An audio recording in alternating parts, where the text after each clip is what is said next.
But many people probably want to get away from weather like that, but those who were trying to at the airports saw lots of chaos. Ben, you're taking a look at this with the airlines. Yeah, it's getting that familiar sight, isn't it? More chaos at the airports just when everyone wants to get away. Thanks very much. Yesterday it was the turn of British Airways once again to cancel more than 100 flights. That led to long delays for others as well. That related to an IT problem.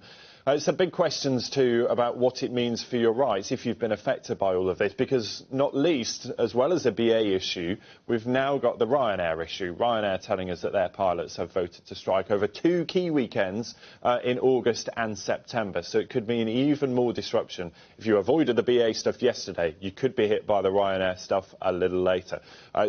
Big questions over what you are due and how you might avoid some of that. Well, let's speak to Martyn James, who is from the consumer website Resolver. Martyn, nice to see you.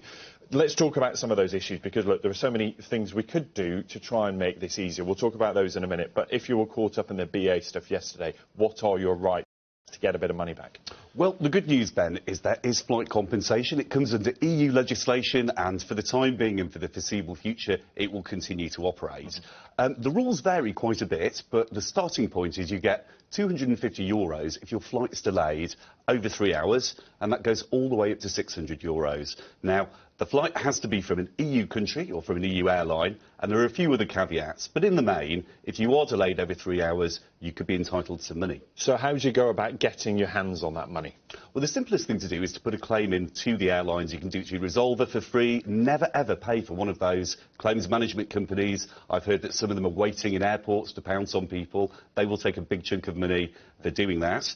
But you can also go direct to the airline as well. It's really simple. You just need to explain what's happened and the amount of time that you felt you were waiting. And what proof do you need? Do you need to give them, clearly, I guess, flight numbers and receipts and things, but also how long you were waiting, where you were waiting, all that sort of stuff? Absolutely. You can make a complaint for the actual amount of time that you've had to wait for, but you can also look at some things like consequential loss, which are things that you've lost out on as a result of not being able to get to where you need to be. This also includes connected flights. There was a big court case a few years ago, which means that if you've got a connected flight as part of the same deal and you booked it at the same time, you should be covered for both legs if you missed the other part. OK, so that's the BA issue, and clearly the advice, keep all your receipts and that sort of thing. Ryanair, so their pilots have announced these possible strikes over the summer, so in August and September.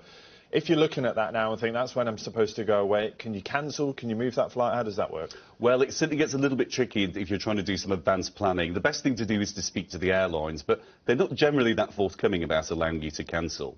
It's worthwhile bearing in mind that with something like Ryanair, and there are lots of potential strikes on the horizon, I get to do all the cheery stuff, as we know, it's worthwhile bearing in mind that you might be able to move that to another airline closer to the time, but generally it makes sense to just do a little bit of prepping in advance and see what's available. And people will be nervous about moving flights because, remember, we're creeping closer to that October 31st Brexit deadline, and many people are wondering what's going to happen then too. I mean, look, whatever you do, you might be subject to a bit of delay, cancellation. It's just about knowing your rights and maybe preparing before you go to the airport. Quite a bit of prepping in advance. Always have a really, really good travel policy. If you are going to book a flight and you don't know what to do after Halloween, then it's worthwhile maybe looking at booking an early morning or a mid-afternoon flight, because then if there are delays or there are knock-on problems, it's easier to get you on another plane, and you might actually be subject to smaller delays.